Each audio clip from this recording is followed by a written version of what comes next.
What's going on, everybody? This is the blockchain backer bringing you the latest cryptocurrency news and analysis. Today, we're taking a look over here at the XRP price chart as we have caught a bounce off the level we were kind of hoping to get our bounce from. I know there's a lot of excitement over there in the market back 2 days ago on March 21st as XRP broke out. Kept tweeting, making videos, going into Twitter spaces saying, hey, I didn't think we were in breakout just yet. I know a lot of excitement was coming, but base case for me, caution is something more along the lines of this playing out here, as we're still in a consolidation structure here for XRP, and we're just kind of washing machining back and forth between the top of the range. Good news is my hope was somewhere around 41 to 42 cents for a pullback. XRP bounced right there exactly at 41 cents, and now we're sitting back at 45. So in the grand scheme of things, my caution is still, hey, we've got something going on like that. But the reason why I would be happy about this actually derives from a question that a viewer asked in Markets in the Morning yesterday. Is they asked, what would your thought process be if it didn't catch any kind of bounce, but instead it went straight back down in here, right?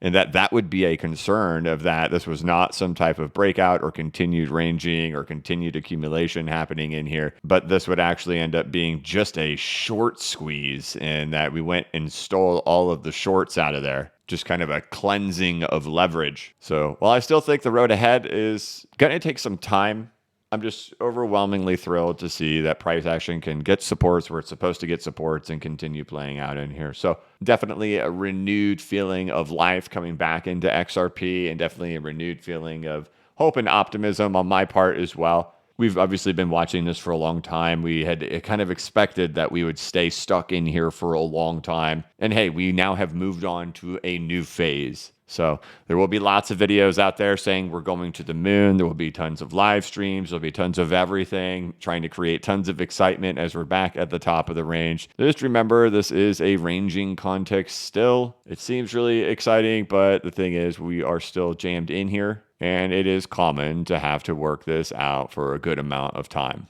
But the absolutely exciting thing to see is that we've definitely done this kind of stuff before over here on XRP. I'll put you lined up right there, get you lined up right there. And what do you know? This is exactly what we did as we had a crash, retrace, reaccumulation phase back in 2017 and 16 and 15. Big run, big crash, retrace, reaccumulation, big run, big crash, retrace, reaccumulation. But I think we can all just see, right? If it's an optimistic setup, if it's a great one, if we're not looking for just like magic price go up because price go up, but if we want to see things kind of play out in the typical accumulation phases that we usually see happen in here, it's just like back in here, it's like being in this moment right in there where you're on like your second one, right?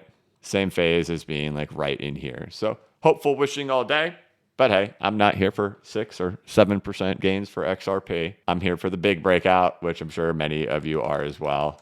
Otherwise, playing right along to tune as we should. Now, if you didn't catch this yesterday, Coinbase actually announced that they received a Wells notice from the SEC focused on staking and asset listings. And as Brian Armstrong tweets here, he says, a Wells notice typically precedes an enforcement action, or they're going to get a notice before they're about to get sued from the SEC. Brian stated that 2 years ago, the SEC reviewed our business in detail and approved Coinbase to go public, which we know they did on April 14th of 2021.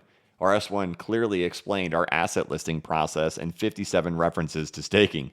Coinbase runs a rigorous asset review process and has rejected more than 90% of assets that have applied to be listed on the platform. While we understand this is all part of the journey to reforming our financial system, we are right on the law, confident on the facts, and welcome the opportunity for Coinbase and by extension, the broader crypto community to get before a court. We are proud to stand up for our customers and the industry in these moments. Going forward, the legal process will provide an open and public forum before an unbiased body where we can all be able to make clear for all to see that the SEC simply has not been fair, reasonable, or even demonstrated a seriousness of purpose when it comes to its engagement on digital assets. In the meantime, Coinbase will continue to do what we do best, build the most trusted products and services in order to advance our purpose of updating the financial system and creating more economic freedom in the world. So Coinbase is now getting sued. That means they're going to be getting sued from the SEC shortly. They do intend to fight back on it. As we all know from being an XRP holder, we were not given any type of luxury of support from the community of Coinbase during that time. So there's a lot of resentment towards Coinbase. But at the same time, look, I know We all have resentment, angers, frustrations, disappointments. We were right the whole time, right? This wasn't just an attack on XRP. They were coming after everything. Nobody stood up for us during that time period. We had to stand up for ourselves, making the world aware how the SEC has been on a strategic attack. But Stuart Alderati, the lead counsel for Ripple, made a statement. And he says, "The enemy of my enemy is my friend."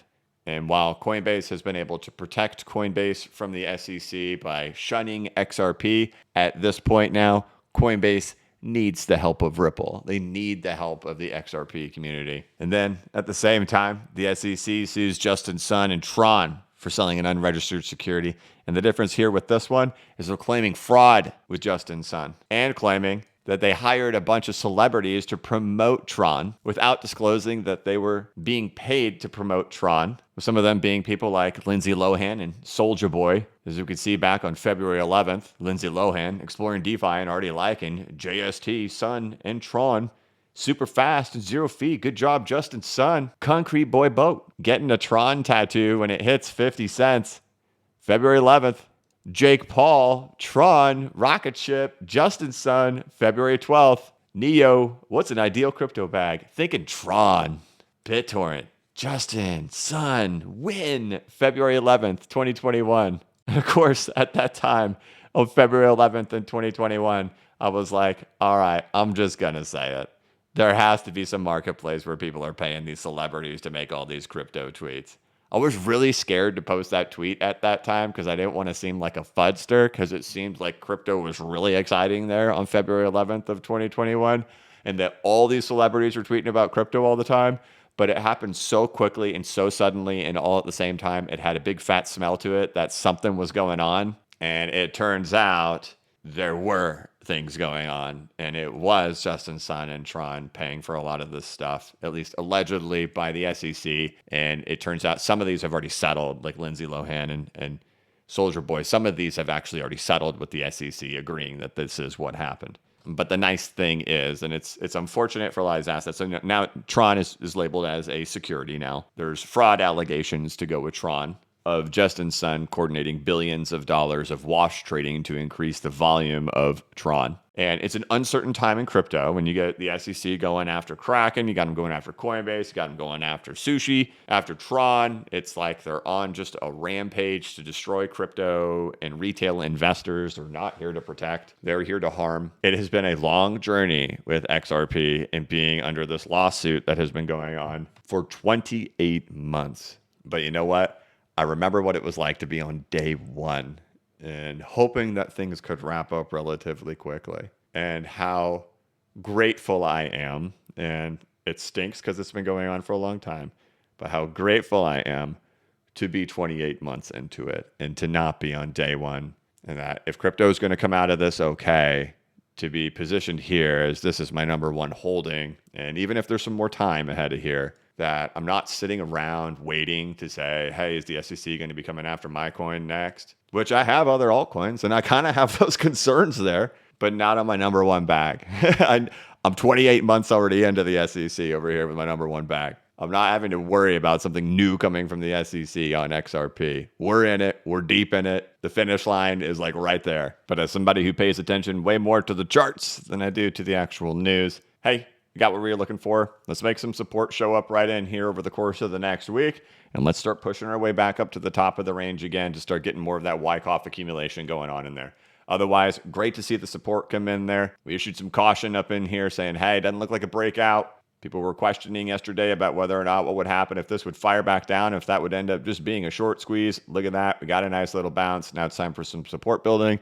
And let's go ahead back to the top of the range again. Otherwise, we're keeping it brief today, guys. I know everybody's wondering about XRP as there's been a lot of chaotic action out there in the market. Things look just fine out there, still just chugging along. But on that note, I'm going to go ahead and wrap this thing up. I hope that you're doing well. Thank you so much for watching. If you could, please like this video and give it a thumbs up. If you're new to the channel, please subscribe and hit the notification bell so you could be notified of when I create new content and when I go live. As always, this is not investment advice and I am not a financial advisor, but if you ever need a pick-me-up or a little bit of reassurance, just remember that the blockchain backers got your back. Have a good one.